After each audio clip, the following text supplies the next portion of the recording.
ভাবুন একটু, মাত্র কয়েক মাসের মধ্যে 15 কেজি ওজন কমিয়ে ফেলা, শুধু ইচ্ছা শক্তি আর কঠোর পরিশ্রমে। এটা কি অনুপ্রেরণার গল্প, নাকি এর পেছনে লুকিয়ে আছে একটা ভয়ের কারণ?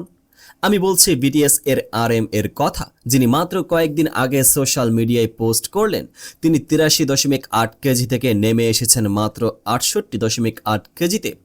এক ঝটকায় 15 কেজি কম। আর এই একটা পোস্টে ইন্টারনেট ফেটে পড়ল। কেউ বলছেন RM ভাই তুমি অসাধারণ, কেউ বলছেন এটা কি আদৌ স্বাস্থ্যকর, আর কেউ বলছেন এই পোস্ট তরুণ ভক্তদের জন্য বিপজ্জনক বার্তা দিচ্ছে। তাহলে সত্যিটা কি? আজকের ভিডিওতে আমরা সেটাই খুঁজে বের করব, একটু গভীরে গিয়ে, একটু সাহস নিয়ে। 2026 সালে 20 মার্চ, এই তারিখটা বিটিএস আর্মির জন্য একটা ঐতিহাসিক দিন হতে চলেছে। কারণ এই দিন রিলিজ হবে বিটিএস এর নতুন অ্যালবাম এরিরাং। মিলিটারি সার্ভিস শেষ করে একে একে সব সদস্য ফিরে এসেছেন।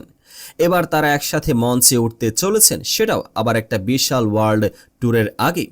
এই মুহূর্তে তারা কেমন প্রস্তুতি নিচ্ছেন জানা গেছে, সব মেম্বারই কঠোর ফিটনেস রুটিন ফলো করছেন।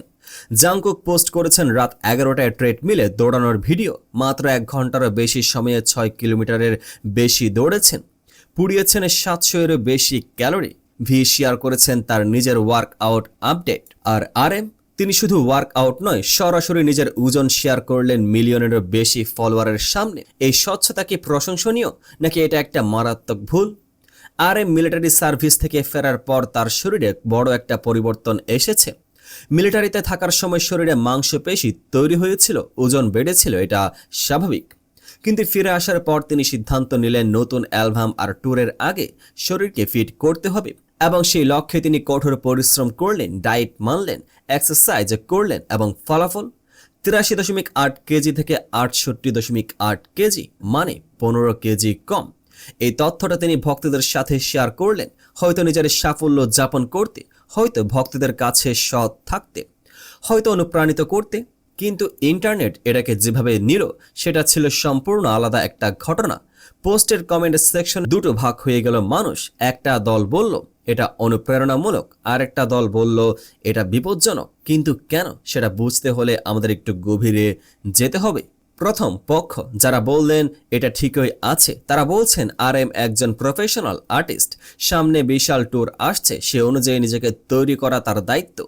আর সে প্রস্তুতির কথা ভক্তদের সাথে শেয়ার করা, এটা তো স্বচ্ছতা, এটাই তো ভক্তদের কাছের মানুষ হওয়ার উপায়। অনেক ফ্যান বললেন আমরা জানতে চাই তারা কেমন আছে, কি করছে, এবং সেই দৃষ্টিকোণ থেকে RM এর পোস্ট একদম সঠিক।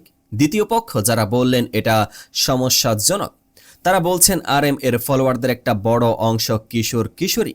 যখন একজন আইডল সরাসরি বলেন আমি এত কেজি থেকে এত কেজিতে নামলাম, তখন অনেক তরুণ মনে করতে পারে এটাই হলো আদর্শ শরীর, এটাই হলো লক্ষ্য, এবং সেই ধারণা তাদেরকে ঠেলে দিতে পারে অস্বাস্থ্যকর ডায়েটিং এর দিকে, ক্র্যাশ ডায়েট, অতিরিক্ত ব্যায়াম, এমনকি ইটিং ডিসঅর্ডারের দিকেও।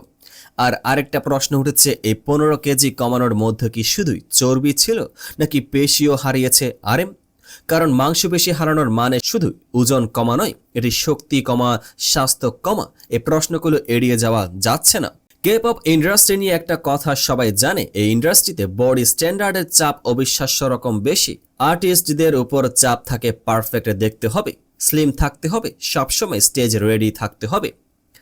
অনেক আর্টিস্ট পরে স্বীকার করেছেন কামব্যাকের আগেই তাদের অস্বাস্থ্যকর ডায়েট করতে বাধ্য করা হতো। কেউ মাত্র 800 বা 1000 ক্যালোরিতে পুরো দিন কাটিয়েছেন। এই তথ্যগুলো ভয়ের। RM সৎভাবে তার সংখ্যাটা শেয়ার করেছেন, কিন্তু প্রশ্ন হলো এই সৎ পোস্টের পেছনে কি শুধু ব্যক্তিগত সাফল্য আছে, নাকি ইন্ডাস্ট্রির সেই অদৃশ্য চাপটাও কাজ করছে? যদি সেই চাপ থাকে তাহলে RM কে দোষ দেওয়া কতটা ন্যায্য? আর যদি নাও থাকে তাহলে সেই পোস্টের প্রভাব কি কম বিপজ্জনক হয়ে যায়? আমি মনে করি এই বিতর্কটা আসলে দুটো ভিন্ন বিষয়কে একসাথে গুলিয়ে ফেলছে। প্রথম বিষয় হলো RM যা করেছেন সেটা কি তার নিজের জন্য ভালো? হয়তো হ্যাঁ, হয়তো তিনি সুপারভাইজড ডায়েটে ছিলেন, হয়তো পুষ্টিবিদের সাহায্য নিয়েছেন, আমরা সম্পূর্ণ তথ্য জানি না। দ্বিতীয় বিষয় হলো এই পোস্টটা লক্ষ লক্ষ তরুণ ভক্তের উপর কি প্রভাব ফেলবে। এবং এখানে সমস্যাটা একজন সেলিব্রিটির ব্যক্তিগত পছন্দ আর তার সোশ্যাল মিডিয়া কন্টেন্ট, এই দুটো কিন্তু এক জিনিস নয়। আরএম এর পোস্ট শুধু আরএম এর গল্প বলছে না, এটা বলছে এভাবেই করতে হয় এবং সেটাই বিপজ্জনক। কারণ প্রতিটি শরীর আলাদা, প্রতিটি মানুষের বিপাক আলাদা, প্রতিটি মানুষের লক্ষ্য আলাদা। শুধু একটা সংখ্যা দেখে নিজেকে বিচার করা এটা কখনোই সঠিক নয়। এবং সোশ্যাল মিডিয়াতে যখন একটা সংখ্যা ভাইরাল হয় তখন সেই সংখ্যাটা অনেকের কাছে একটা লক্ষ্যমাত্রায় পরিণত হয়, সেটাই আসল ভয়। তাহলে শেষ কথা কি, আরএম ভুল করেননি, তিনি সৎ ছিলেন, কিন্তু হয়তো এই মুহূর্তে একটু বেশি কনটেক্সট দরকার ছিল। হয়তো বলা দরকার ছিল এটা আমার জার্নি, তোমারটা আলাদা, একজন বিশেষজ্ঞের সাথে কথা বলো। বিটিএস সবসময় বলে লাভ ইউরসেলফ, নিজেকে ভালোবাসো। আর নিজেকে ভালোবাসার মানে কিন্তু নিজের শরীরকে অন্যর সাথে তুলনা করা নয়। এই ভিডিও যদি আপনার কাছে গুরুত্বপূর্ণ মনে হয় তাহলে এটা শেয়ার করুন, কারণ এই আলোচনাটা হওয়া দরকার। কমেন্টে জানান আপনি কি মনে করেন আরএম এর পোস্ট কি অনুপ্রেরণা নাকি বিপদ। আর নতুন ভিডিওর জন্য সাবস্ক্রাইব করতে ভুলবেন না। দেখা হবে পরের ভিডিওতে, ততক্ষণ ভালো থাকুন, সুস্থ থাকুন, পেজটিকে ফলো করুন।